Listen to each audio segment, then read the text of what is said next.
예, 지금 코스피 지수는 2,998입니다. 굉장히 중요한 변곡점에 와 있어요. 보면 제 생각이 어쨌든 다시 치고 올라갈 수 있는 이런 변수로 가느냐 아니면 또 좀 사실 밀 수 있느냐 그런 점에서 국채금리, 주식도 어떻게 해야 될까. 인머스 투자자문 장재창 대표님 오늘 오셔서 중심 좀 잡는 시간 갖도록 하겠습니다. 어서 오십시오. 네, 안녕하세요.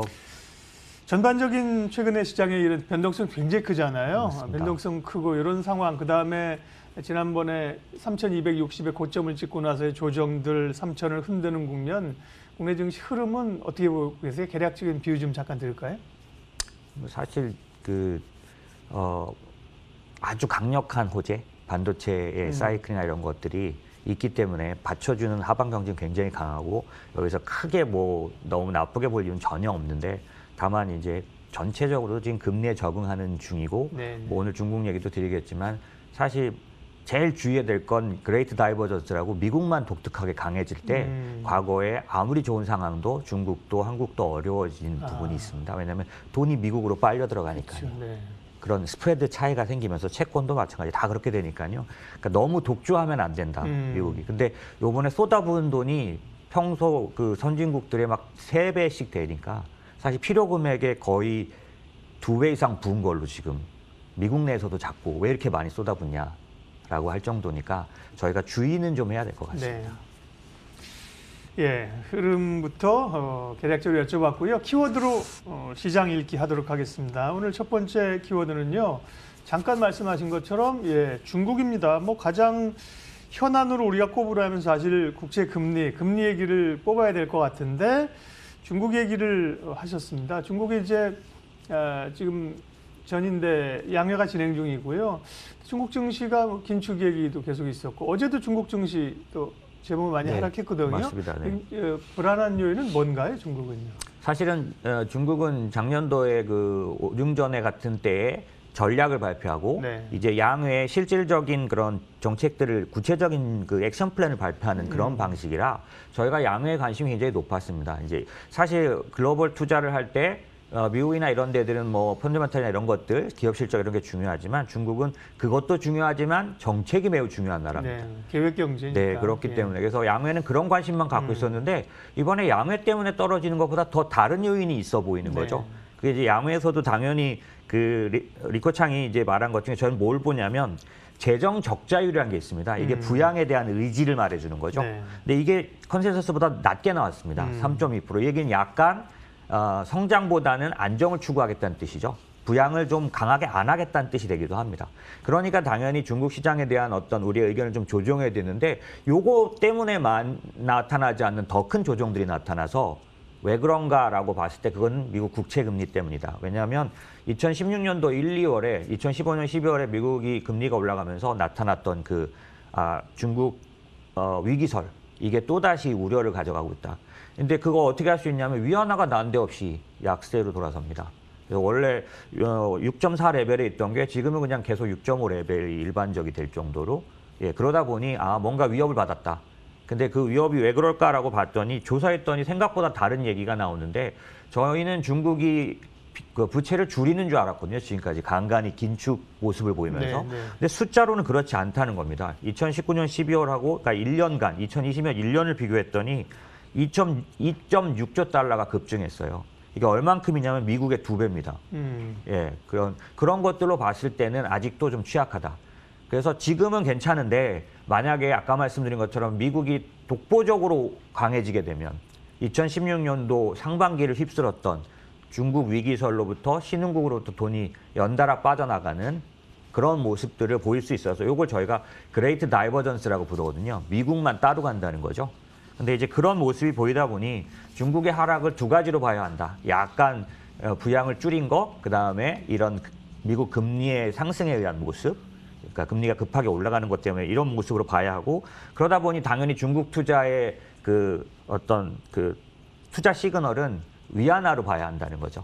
위안화가 다시 강세를 띠기 시작할 때 중국의 투자나 이런 것들은 개시돼야 된다라고 볼 수 있다는 거죠. 네, 중국이 어쨌든 간에 여러 얘기가 있지만 조금 불안 요인이 있네요. 네, 맞습니다. 주의하셔야 될 요인이거죠. 네.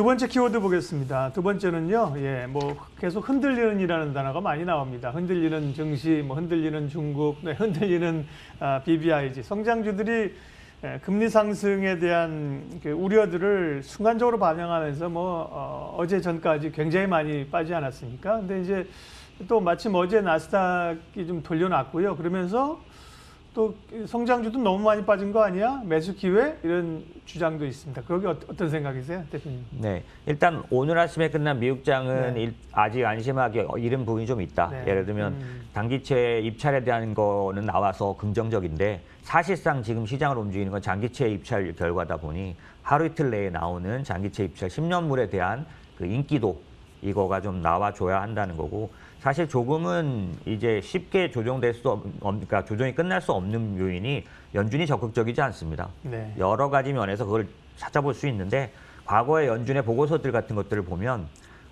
기술주나 성장주에 다소 흔들리는 모습은 시장 전체의 데미지로 봤을 때 크지 않다라고 보는 보고서들이 자꾸 나옵니다. 그렇기 때문에 17일, 18일 FMC에서도 시장이 기다리는 그런 적극적인 거를 발표하지 않을 가능성도 상당히 있어 보입니다. 그랬을 때 기술주에 대한 조정은 좀 길어질 수 있다. 근데 하지만 뭐 여러분들이 말씀하시면 저도 같은 의견입니다. 이 시기에 오히려 더 사야 될, 적극적으로 매수해야 될 성장주는 틀림없이 있다라는 거고요.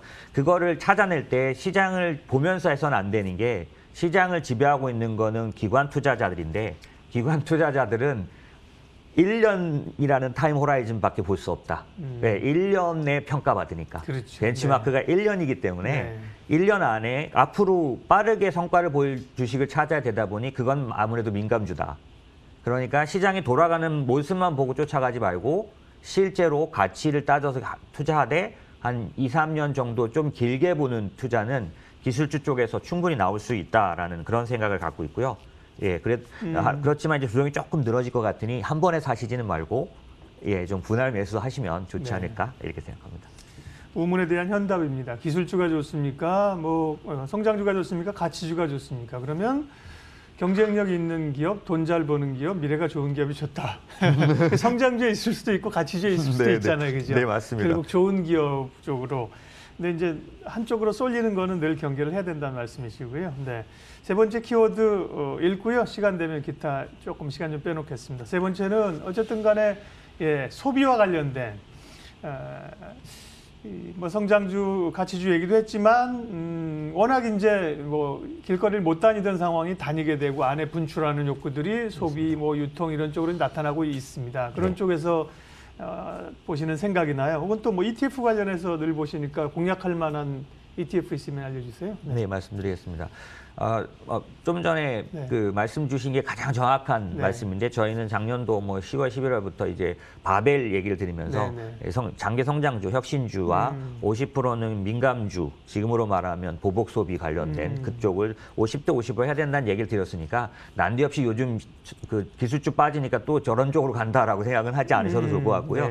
그런 면에서 50% 투자하는 이런 민감주 관련된 그런 보복 소비에 관련된 얘기를 좀 드리면, 일단 팩트는 뭐냐면 미국이 엄청나게 쏟아부었다고 말씀드렸는데 이 결과가 막강할 거라는 겁니다.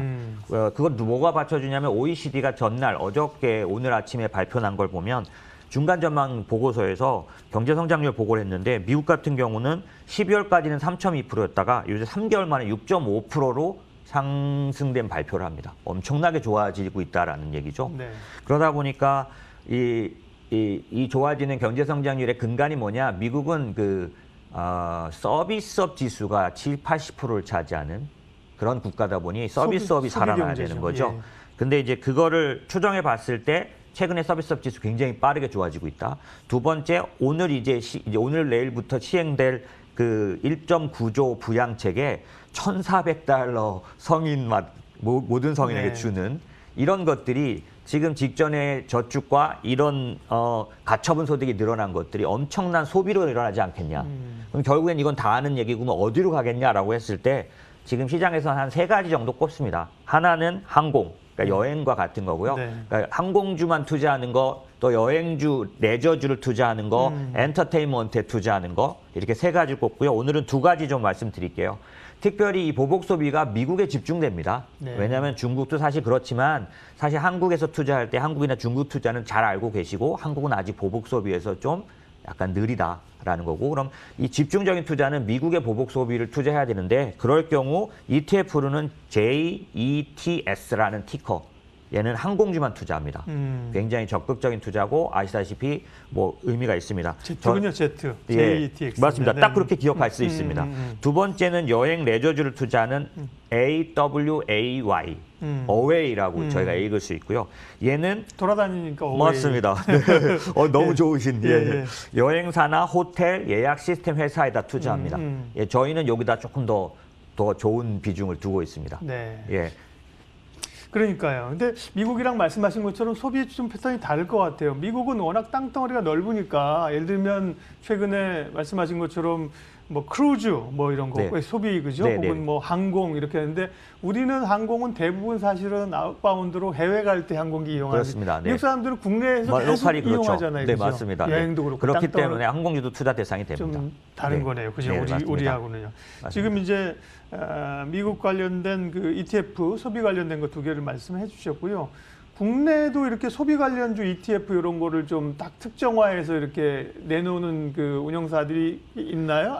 혹은 좀- 기존의 ETF 중에서 소비 쪽은 대부분 중국 소비에 그러니까요. 연동하는 ETF들만 있었고요. 네. 한국 소비에 대한 부분은 좀 사실 좀 없는 편입니다. 네, 그렇군요. 예, 예를 들면 펀드로도 뭐 피델리티 차이나 컨슈머 같은 것들 네네, 이거는 뭐 맞아요. 아주 오래된 그런 밀리언셀러 펀드입니다. 항상 좀 벌써 그러니까 특별한 때 말고는 계속 좋거든요. 네. 그래서 왜냐하면 중국은 계속 소비가 커지니까요. 그래서 이런 것들은 뭐 항상 꾸준히 관심 가지셔도 좋을 것 같습니다. 예. 마지막으로 금리 얘기가 중요하니까 조금만 여쭤보면요. 금리 상승에 좀 시장이 적응하는 기간 아니겠습니까? 맞습니다. 그죠? 아무래도 네네. 그거를 적응하는 기간이 조금 더 이런 적응 기간이 남아있다 이런 쪽으로 뉘앙스를 보신 것 같은데 맞나요? 예, 왜냐하면 연준의 의지를 저는 그렇게 읽고 있습니다. 네. 이거 빠르게 시장을 회복시키려고 하지 않는다. 왜냐하면 그들의 코멘트가 시장은 충분히 탄탄하다고 보는 것 같습니다.